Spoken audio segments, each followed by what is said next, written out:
तो आज मैं जेक जिलेनाल की बेस्ट मूवीज बताने वाला हूँ जिनको मिस करना आपकी लाइफ की सबसे बड़ी गलती होगी, क्योंकि इस बंदे की परफॉर्मेंस टॉप नॉच लेवल की होती है। लेकिन उसके साथ साथ जो डिफरेंट वैरायटी ऑफ फिल्म्स लेके आता है, डिफरेंट कॉन्सेप्ट्स की फिल्म ये लेके आता है, वो देखने में मजा बहुत आता है। तो भाई इसी के साथ चालू करते हैं। जब पहली मूवी है क्राइम थ्रिलर जॉनर से prisoners. There's no way he could abduct two girls and then make them disappear. Maybe he wasn't on his own. We're considering all possibilities. I don't think you are considering all possibilities. Just let me do my job. जिसमें Keller की 6 साल की बेटी और उसकी दोस्त अचानक Thanksgiving के दिन गायब हो जाते हैं, और फिर इसके बाद सीन में आता है डिटेक्टिव लोकी, जो इस मिसिंग केस का इन्वेस्टिगेटर होता है। बट काफी कोशिशों के बाद भी उन्हें किसी भी लड़की का पता नहीं चल पाता। तो केलर पुलिस की इनकैपेबिलिटी से तंग आकर मैटर अपने ही हाथों में लेता है, और वो इतना डेस्परेटेड हो जाता है कि वो कोई भी हद पार कर सकता है अपनी बेटी को ढूंढने के लिए। अब केलर की बेटी मिलेगी नहीं मिलेगी, उसको मार दिया गया है, ये तो भाई आपको मूवी में पता चलेगा। तो भाई इस मूवी का नैरेटिव शानदार तो है ही, लेकिन जिलेनार और ह्यू जैकमैन की परफॉर्मेंस ने इसमें 4 चांद लगा दिए। और आप में से बहुत लोग ह्यू जैकमैन को पसंद करते होंगे उसके वुल्वरीन के रोल की वजह से, लेकिन अगर आपने उसको इस रोल में देख लिया ना, आपको उस बंदे से प्यार हो जाएगा। लेकिन इसके बैकग्राउंड स्कोर की भी तारीफ करनी पड़ेगी, जिसने वो एक टेंशन वाला माहौल बना के रखा थ्रू आउट द मूवी।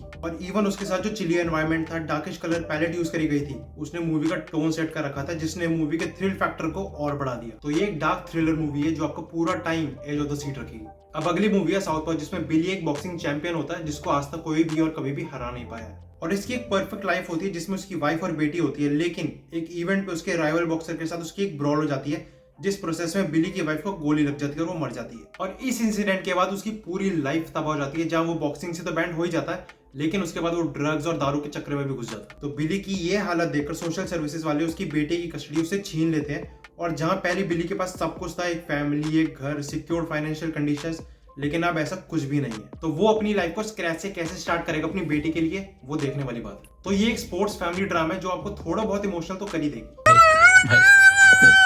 फिर तीसरी है लाइफ, जो एक नियर फ्यूचर में सेट है, जहां साइंटिस्ट के एक ग्रुप को मार्स पे भेजा जाता है एक्सप्लोर करने के लिए। और एक्सप्लोर करते वक्त उनको एक स्लीपिंग सेल मिलता है जिसको वो अर्थ लेकर जा रहे हैं, लेकिन एक प्रोसेस में वो लोग उस सेल को रिवाइव कर देते हैं, जिसकी वजह से वो सेल एक लिविंग ऑर्गेनिज्म बन चुका है, और हर दिन वो बड़ा होता जा रहा है और एक certain level of intelligence gain करता जा रहा है। और फिर वही हुआ जिस चीज का डर था, कि वो ऑर्गेनिज्म अब इतना पावरफुल हो चुका है कि वो वहां जितने साइंटिस्ट है उनको एक एक करके मारे जा रहा है। और अब उन बच्चे साइंटिस्ट का एक ही मिशन है कि इस क्रीचर को टर्मिनेट करो किसी भी तरीके से, ताकि ये अर्थ पे गलती से भी ना पहुंच जाए। तो इस मूवी का प्लॉट, इसका टोन, इसका स्क्रीन प्ले हमें हमेशा जो तो सीट रखेगा कि अब आखिर होने क्या वाला है। और ऊपर से आपको पूरी मूवी में एक अनइजीनेस, एक टेंशन फील होती रहेगी, जो पूरी मूवी के एक्सपीरियंस को बहुत अच्छा बना देती है। बाकी इसके विजुअल इफेक्ट, सिनेमेटोग्राफी, क्रीचर का सीजीआई, सब कुछ टॉप नॉच लेवल का था। और फिर 4th नंबर पे आती है नाइट क्रॉलर, जिसमें लुइस ब्लूम थोड़े बहुत पैसों के लिए छोटी मोटी चोरियां करता है, लेकिन उसके सपने, उसकी वांट्स उन पैसों से पूरी नहीं हो सकते थे। तो वो जगह जगह डेस्परेशन से काम ढूंढना चालू करता है, बट एट लास्ट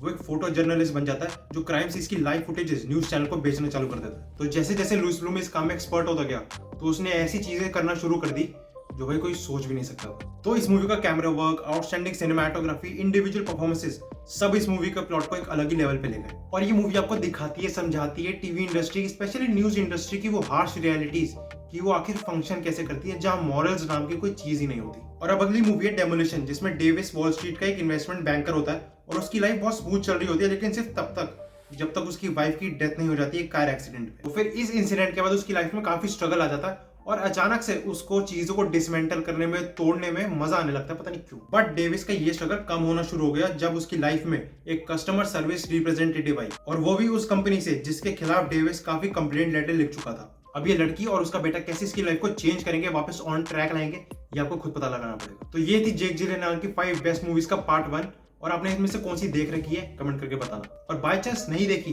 तो वॉच लिस्ट में ऐड करो तुरंत।